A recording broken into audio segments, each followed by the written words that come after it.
Salut, c'est Cyril, et dans cet épisode, on va aller de Whitehorse dans le Yukon à Prince Rupert dans la Colombie-Britannique. Si j'arrive à en finir avec ma moto, bien sûr. Bon, on a travaillé pas mal cet après-midi sur le câblage de la moto là, pour essayer de régler le souci. Donc, je vais vous montrer un petit peu.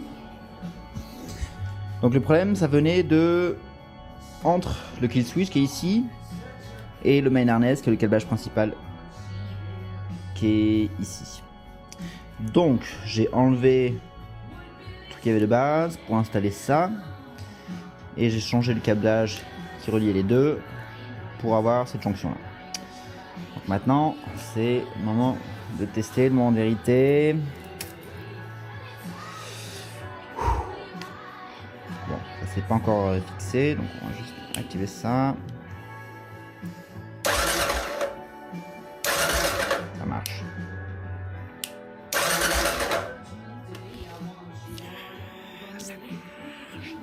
Une fois ça réglé, on s'offre un peu de détente en partant du vendredi au dimanche en canoë camping à Snafu Lake, à 1h30 au sud de Whitehorse.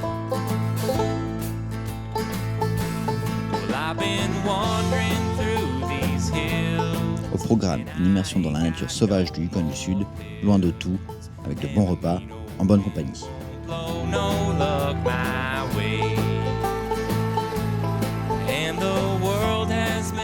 Allez, on avance!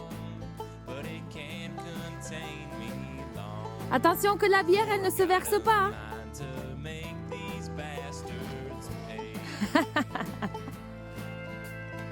Bon, on est où François là? On est à Snafu Lake. Snafu Lake. Yukon. Ok. Regarde. Pas très loin de Whitehorse. Que Cyril a attrapé. Tiens, je vais prendre en photo. Petit brochet. Bon premier brochet. Bon, on est combien de temps après François là? 5 minutes. 10 minutes après. 5 minutes. Et voilà. Le deuxième quoi. Le gros. Bien ouais. Et un peu de pêche aussi. Yeah, the dust will swallow up your mournful cries. This year is hard country. If you don't take these words to heart, you'll find your share of teachers give you some lessons. La météo est clémente, la température douce, pour une fois pendant mon séjour dans la région, et on en profite.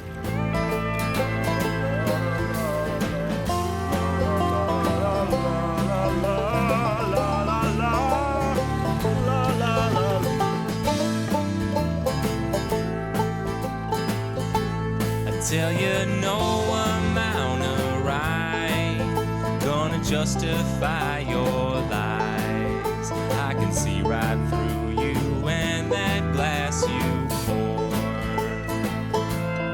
We can settle this like men, bring these troubles to an end, and I can learn you to keep your eyes off what ain't yours. This year is hard country. If you don't take these words to heart, you'll find your share of Pas mal de pêche en fait. Bonsoir François. On rentre sans vraiment le vouloir après 3 jours d'escapade.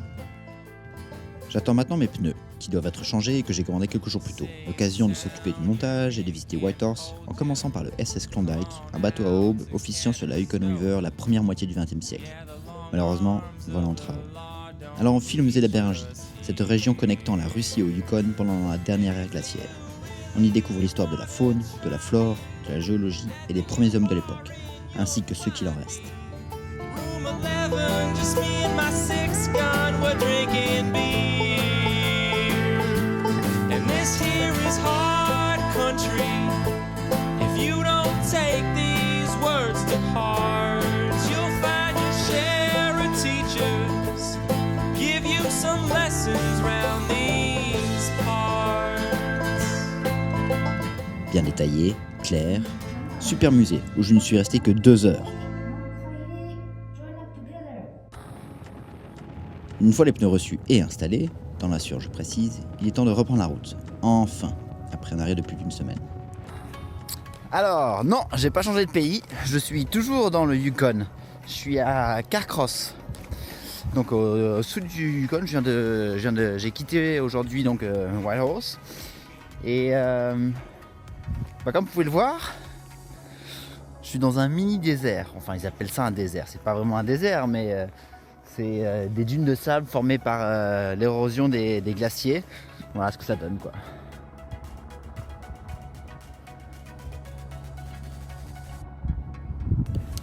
C'est sur plusieurs... ça s'étale sur quelques kilomètres, c'est marrant. Ça fait du bien de toucher du sable.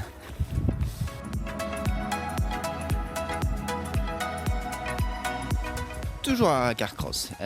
Carcross qui est une des plus anciennes villes du Yukon. Et il y a encore des bâtiments qui apparemment datent du début du XXe siècle, ce qui est assez rare ici. Dont notamment celui-ci.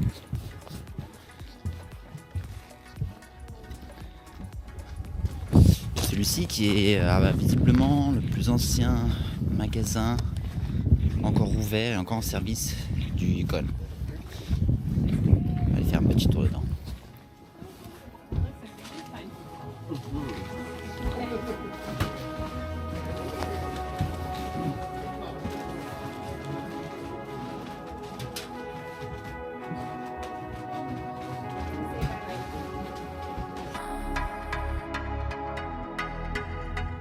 Le côté historique a rendu malheureusement la ville très touristique. Ouais, mon meilleur ami.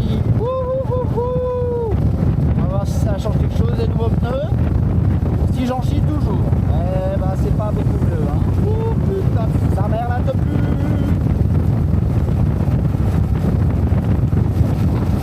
En plus il est long celui-là. Et voilà, enfin la Colombie-Britannique. Mais je suis accueilli par un triste spectacle, puisque pendant près de 40 km, je traverse ces territoires récemment dévastés par les flammes. Je ne sais pas si vous vous rendez compte, mais c'est grand, c'est long 40 km. Heureusement, cette désolation prend fin.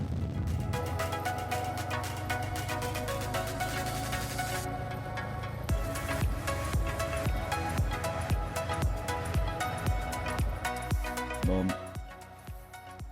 c'est 6h30 du matin. Et ce matin, là, je me suis réveillé avec une petite... 5h20 déjà le réveil. Avec une petite illumination. Le plan initial en descendant, c'était de passer par Stewart, qui est une petite ville côtière, un petit peu à l'écart, qu'il faut atteindre avec une gravel road. Petite ville un peu perdue, quoi, pas sans grand intérêt, mais qui permet d'accéder au Salmon Glacier, qui est un glacier qui a une route un petit peu plus loin, avec une route qui surplombe le glacier, donc c'est assez sympa quand même. Le problème c'est que, mine de rien, tout ça, ça me fait un détour de presque... je regarde à 280 bornes à peu près, 300 bornes. Et ce détour là, c'est peut-être la différence entre un jour et 2 jours de trajet pour aller jusqu'à Prince Rupert. Et puis des matins à se peler le cul à 5-6 degrés. Puis le Canada, c'est pas comme si j'y vivais quand même. Des glaciers, j'en verrai d'autres. Donc je me dis que je vais sûrement tracer aujourd'hui. Je vais sûrement tracer directement jusqu'à Prince Rupert. Je vais juste faire un arrêt au lac Boya Lake, et puis à Nisga'a Park. Comme ça, demain soir, on est sur Vancouver Island.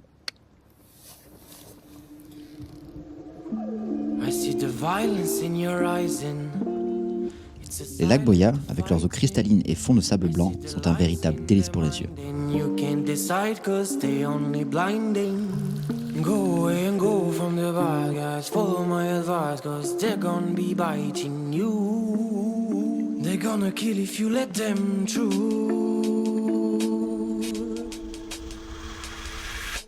Go, mommy, go now. I really don't want to see you cry. Mommy, go now.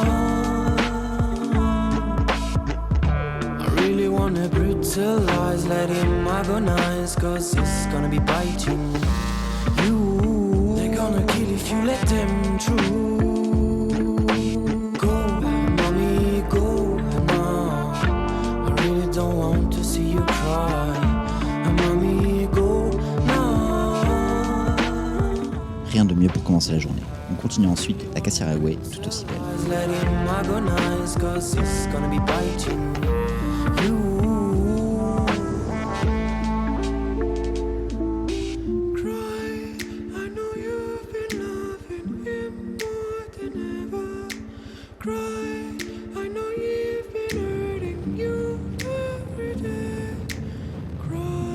Au milieu de journée, les arbres, les couleurs, les fleurs, les odeurs changent.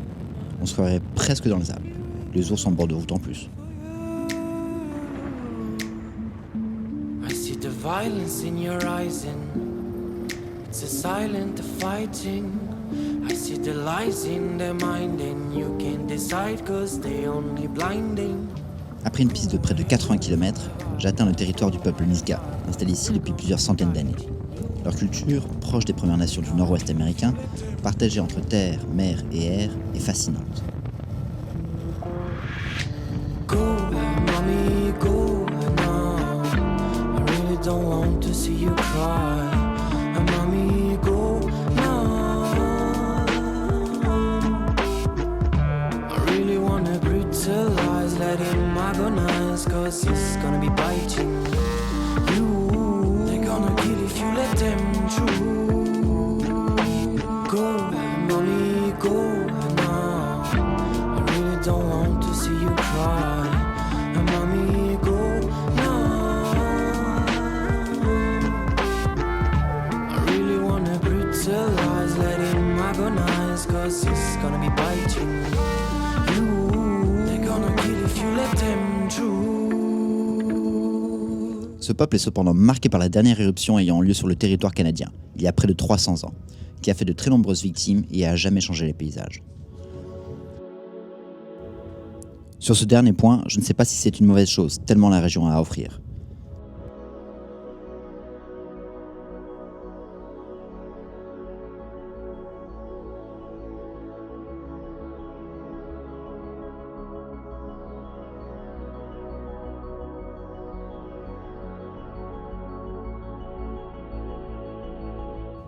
Ces vestiges d'armes calcinées témoignent de la violence de l'éruption.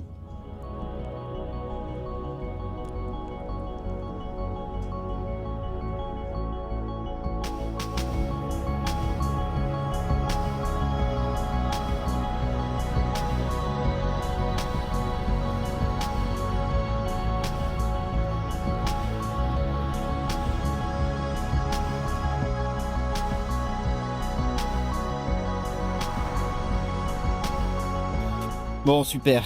Je viens de quitter New Amish. Il y a à peine je pars.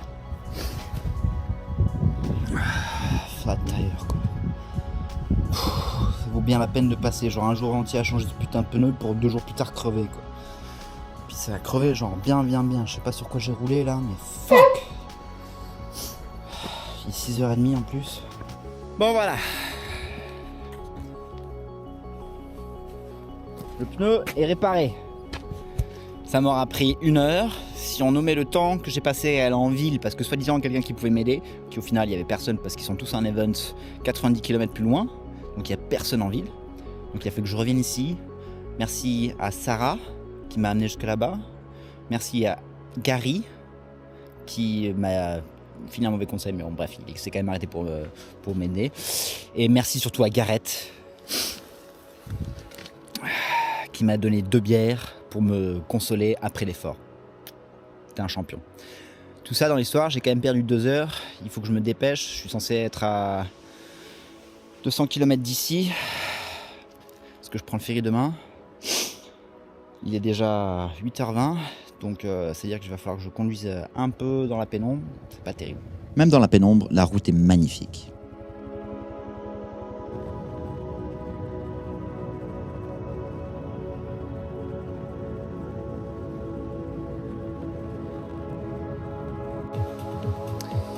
Il est 9h moins le quart environ. Mais j'ai J'ai déjà quasiment tout packé, j'ai déjà mangé. Je vais pas tarder à me coucher parce que demain, il faut que je sois à Prince Rupert si possible vers 6h. Et j'ai quand même une petite demi-heure de route au moins. Il faut que je passe à une station essence parce que l'essence est quand même moins cher ici que sur Vancouver Island. Et il faut que je sois plus d'une heure en avance parce que j'ai pas pu réserver le ferry, il n'y avait plus de place disponible. Donc ce sera first arrive, first serve. Donc voilà quoi. C'est je pense là-dessus qu'on va fermer ce 3e épisode. J'espère que vous avez kiffé. J'ai bien aimé. La Cassiar, c'était vraiment une chouette route, quoi. C'est un très beau paysage. Plein de bonnes choses à faire. Il aurait fallu que je la fasse un petit peu plus longtemps. Mais that's what it is. Je vais vous faire un petit tour du camp avant de partir. Donc les affaires pour demain, puis les 2-3 dernières petites choses que je vais ranger dans pas longtemps. Donc, voilà la tente. Ça, c'était mon petit spot. Avec mon petit feu. Puis voilà, du coup j'ai passé une bonne partie de l'après-midi. Un petit accès à l'eau. Et puis les montagnes en vue.